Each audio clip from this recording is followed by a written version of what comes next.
A wedding party escapes a shark, and a kind stranger pulls them from the water. But his boat has a steel cage on the deck, and someone is meant to fill it. Who actually makes it home? The movie begins on open water, where a weathered fisherman speaks to the sea like an old enemy. Years ago, it took his wife, Nikki, while the two of them laughed in the waves. One moment, her hand is reaching for his, the sun warm in her hair. The next, she is simply gone, pulled beneath the surface. He dives in after her, but finds only the empty water she left behind. This man is Rai, and he has spent his whole life living off this ocean, reading its moods and respecting its power. Now his grief has hardened into something much colder. The sea takes what it wants, he says, and leaves the rest of us to pick up the pieces. But he is not the sea. He is a man, and a man does not forget. Therefore, we cut to a news report. Shark attacks are rising all over the world. Warmer waters are shifting the fish, pushing them into new places, and their hunters are following close behind. From Florida to Nova Scotia, the deadly encounters keep growing. Keep that quiet little detail in your pocket. It matters far more than it sounds right now. The story then moves to a sunny island wedding on the coast of Malta. Tina has just married Tom,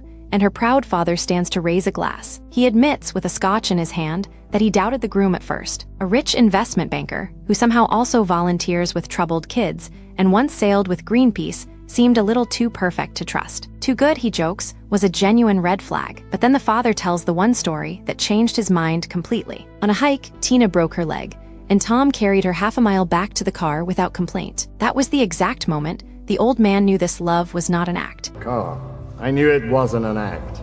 Tina, be proud of the woman you've become. You're smart, beautiful, ambitious, in the best possible way.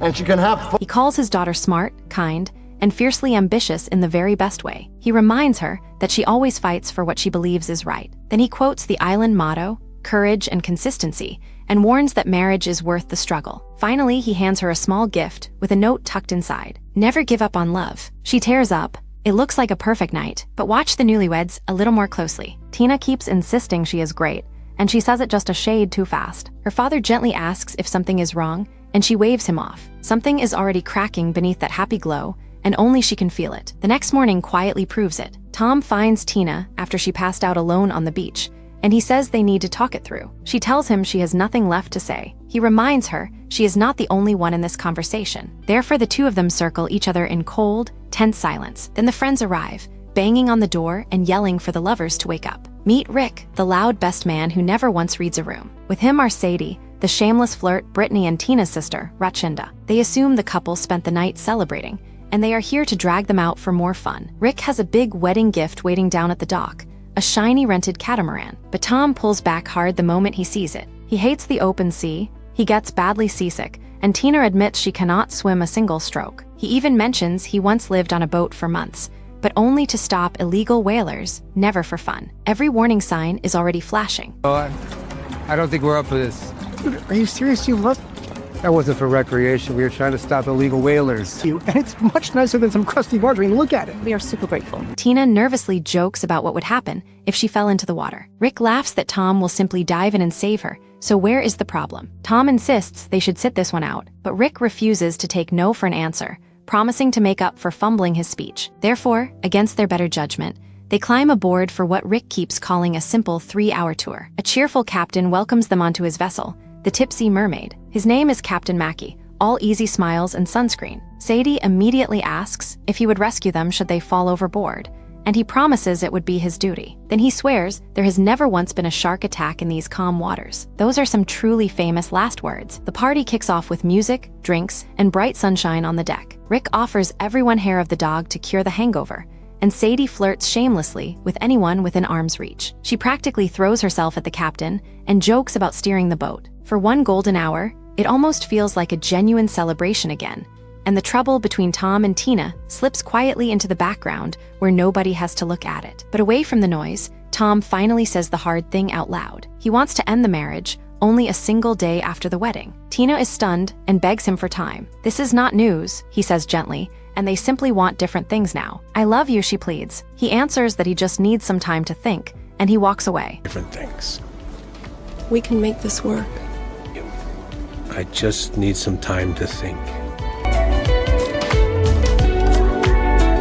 Therefore, Tina breaks down to her sister and finally spills the real problem. She has just been offered partner at her law firm, the thing she has always wanted. But the prize case is defending an oil company called GoPac, which is chasing drilling rights up in Alaska. But that company is everything Tom has spent his whole life fighting against. Tina argues it is not so simple, since the land is being sold off by indigenous people who need the income. Still, the math is brutal. Take the case, and she loses her husband. Turn it down, and she loses the career she bled for. That is the true crack in this marriage. Rick, naturally, has been eavesdropping the entire time. Therefore, he loudly blurts the private secret to the whole boat. Then he tells Tina the truth as he sees it. Tom is too good, too moral, too pure, and she has always been the type to chase the next thing and shed her roots. She will never be happy with a man like that, he says. Charming as always, Rick. Suddenly, the boat lurches hard beneath their feet, throwing drinks everywhere. Rick guesses they clip some rocks. The captain apologizes and promises he will have them sailing smooth again in just a second. He could not possibly be more wrong. Wait, what? They're getting the marriage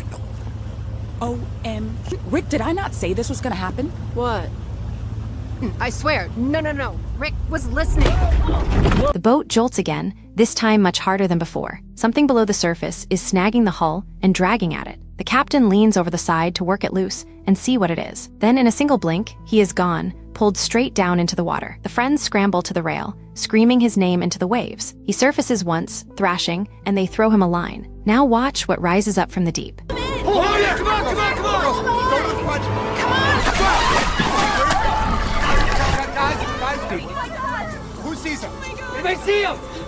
They haul the captain back aboard at last, badly wounded and fading fast. They fight to stop the bleeding, begging him to stay with them. One word slips from his lips before he goes still. Shark, but there are no sharks that big in these waters. Someone insists in disbelief. They rush to the radio, only for it to crackle and go silent. It is broken. They are alone now, far from any shore, and the sea has turned against them. Then they dig out a flare gun from the storage locker and try to signal for help. Someone has to see it from land, they reason. Therefore hope flickers up, just for one fragile second. But at that exact moment the boat bucks again, and Tina, who cannot swim, tumbles straight over the side into the sea. Now watch.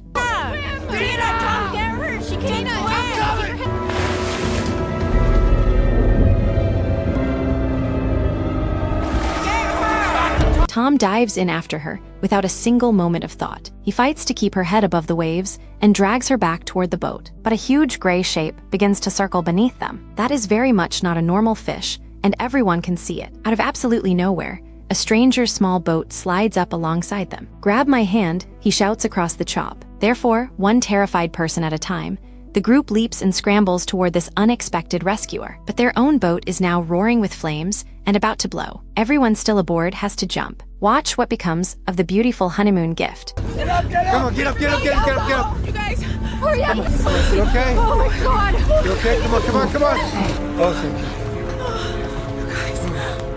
The catamaran goes up in a fireball behind them. They scrambled off with only seconds to spare, gasping and clinging to the stranger's deck. The captain, though, never made it off at all, and they all know it. On the water, it becomes horribly clear what took him. Tom identifies it as a great white, a thing that should be flat out impossible this far north. The friends are shaken, blaming themselves, but their rescuer tells them it was just a freak accident. They were all incredibly lucky, he says. They beg the man to run them straight back to their resort, the Red Orchid, but he flatly refuses. A storm is rolling toward the coast, he explains, and the water will be choppy with low visibility. It simply is not safe to head that way. Instead, he offers to head south, around the bend, to a port a couple of hours off. He even says he will inform the Coast Guard about the accident. Grateful and rattled, they all agree at once. His name, he finally tells them, is Roy. And yes, this is the very same man from the opening. But something about Roy feels deeply, quietly wrong. He smells of fish and old salt, and there is a heavy steel cage bolted right to his deck. Tina cannot shake the sense that they only traded one danger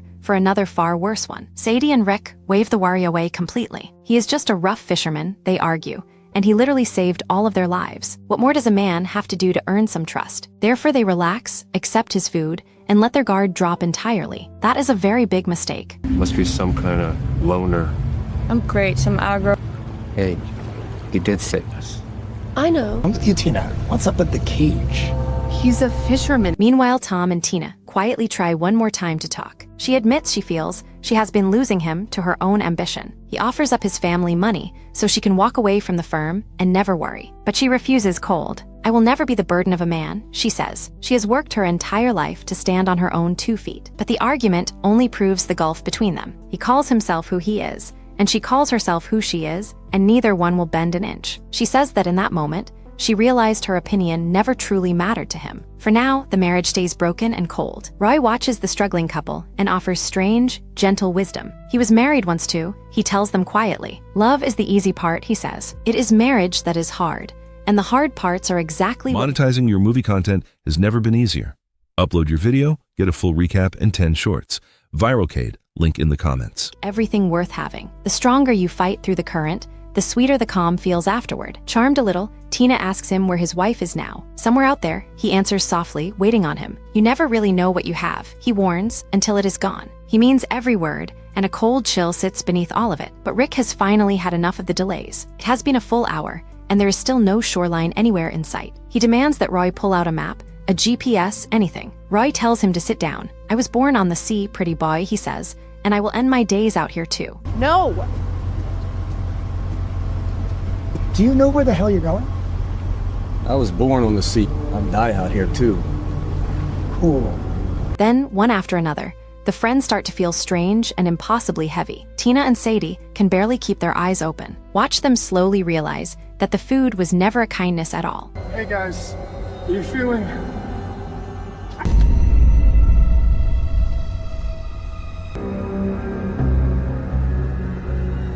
The whole world tips sideways and fades to black. Roy just smiles down at their slumped bodies. Tomorrow, he says, is going to be a very long day. They wake with their hands tied tight behind their backs. But the real horror is waiting over at the rail. Brittany is locked inside the steel cage, and Roy is slowly lowering her down toward the water. He was never a rescuer at all. He is using every one of them as bait. The kind man who saved them was the trap the entire time. Rick screams and pleads, offering Roy any amount of money he could possibly want. He swears he is loaded and will name any price. But Roy does not care about money in the slightest. Save your breath, he tells them flatly, and keeps working the winch. They manage to pull Brittany up once, gasping and still alive. The friends beg for her, screaming that there is a shark right there in the water. But Roy calmly sends the cage back down. Watch the water go completely still.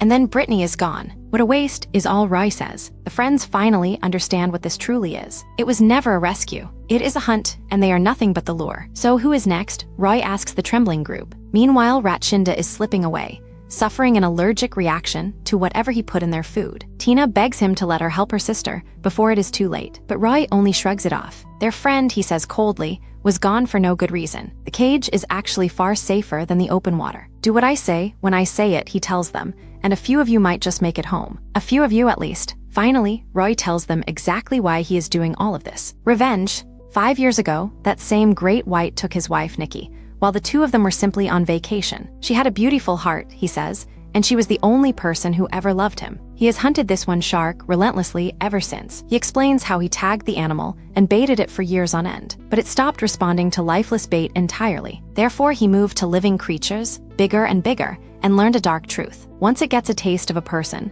something inside it changes forever. He has chased it north across the entire Pacific, and he cannot figure out why it keeps going. The warming waters, he realizes, keep pulling it steadily along. And to keep hunting, he needs people that nobody will ever come looking for. Derelicts, drifters, loners who quietly slip through the cracks of the world and leave no one behind to ask questions. Why us?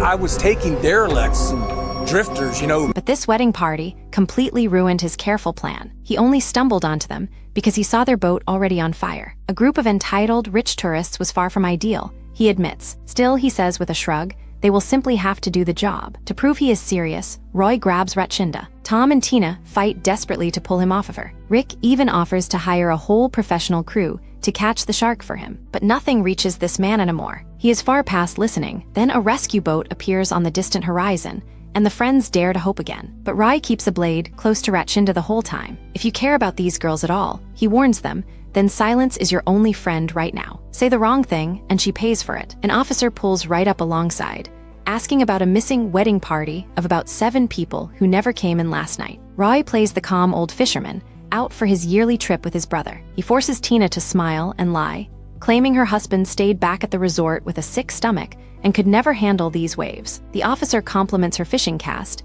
and very nearly buys the whole act. Sadie, don't move. I got this. Tina, you can do...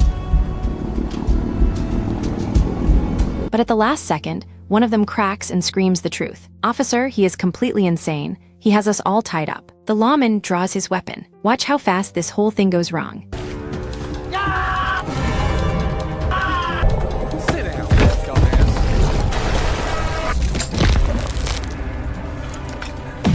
The officer never stands a real chance against him. Roy overpowers the lawman in seconds and orders the group to stay exactly where they are. Their one true rescue vanishes in a single, awful instant. Enraged, Tom hurls himself at Roy in a desperate, all-in fight. Get him, the others scream from the deck. But Roy is bigger and stronger, and he throws Tom clean over the side into the dark, churning water. Well, that is one less passenger to deal with, Roy mutters. The others are absolutely gutted, certain they have just lost him for good. Roy simply turns back to his real business without a flicker of feeling. He still has a very hungry fish out there to feed, and time to keep, but something quietly begins to shift among the captives. Ratchinda, ashamed and terrified, whispers that she is not a survivor and never has been. She even admits her cruel words about Tom were just her being spiteful. Tina refuses to let her sister sink into that thought. You are the strongest person I know, she says, and I have always been jealous of how free you let yourself be. Now let us finish this together. Roy finally hooks the great white, and the entire deck erupts into chaos. Tina lunges to reach him through it. What would your wife possibly think of this? She shouts. A good woman would never want it. No, he admits quietly. She would not, but I do. The friends seize the sudden chaos of the struggle. They find a hidden knife and start quietly sawing themselves free of the ropes. Carefully, one hand at a time, they trade their bindings for a single real fighting chance. One of them slips loose and creeps low toward the captain. This is our one shot. Tina breathes to the others. Make sure Rick is okay, she tells her sister. I will take care of Roy myself.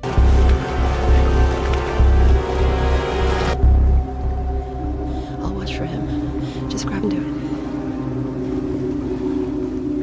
But Roy is nowhere near easy to put down. This is going to hurt, Captain, he snarls, turning their own attack right back around on them. How dare you, he roars across the deck. You people just will not stay put, will you? Roy coldly asks who wants the cage next, or whether he should simply choose. Tina steps forward to spare her sister, even though she still cannot swim a single stroke. How sweet, he sneers. But first, he says, tie her up nice and tight. Meanwhile, Tom, somehow still alive out in the water, is far from finished. He drags himself painfully back aboard and reaches the boat's radio. Mayday, he calls out. This is Tom Barclay, and a maniac has my wife on this boat. Dispatch answers him at last and promises help is on the way. Just follow the boat, Tom begs them. Therefore, for the very first time all day, the odds begin to quietly turn back in their favor. But Tina is already going under the water, and her time is almost completely gone. Watch what love does next.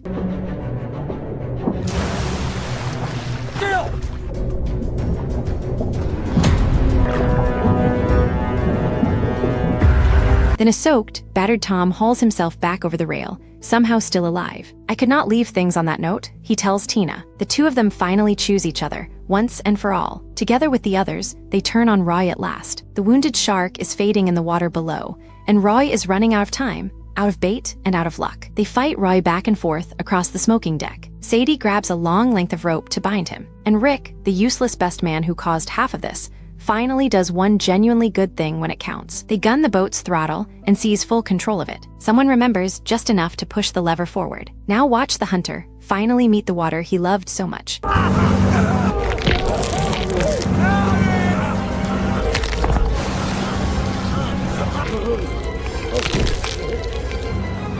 And just like that, Roy is pulled down into the sea, straight into the very thing he chased for 5 long years. Once you get the taste for it, someone notes, it is hard to ever let go. His bitter, endless hunt is finally over. Tom finds Tina again, amid the wreckage and the smoke. I knew you would find your way back to me, she says softly. Real rescue boats finally close in around them from every side. This was the worst wedding ever. Someone laughs through the tears. As the water closes over him, Roy admits the whole truth to himself at last. It was never really justice, was it? Just a scared old man with a hole in his heart, trying to fill it with something that could never bring her back. The pain finally begins to fade, and he feels ready to follow Nikki at last. I can feel your presence now, he whispers. I am coming home, my love. In the end, the very sea he blamed for everything takes him to. Weeks later, Tina stands before the cameras as a survivor of the terrible attack. But she does not simply tell the shark story that everyone came expecting to hear. She reveals that the animal only came this far north because of a warming ocean. Then she names the very oil company she was hired to defend,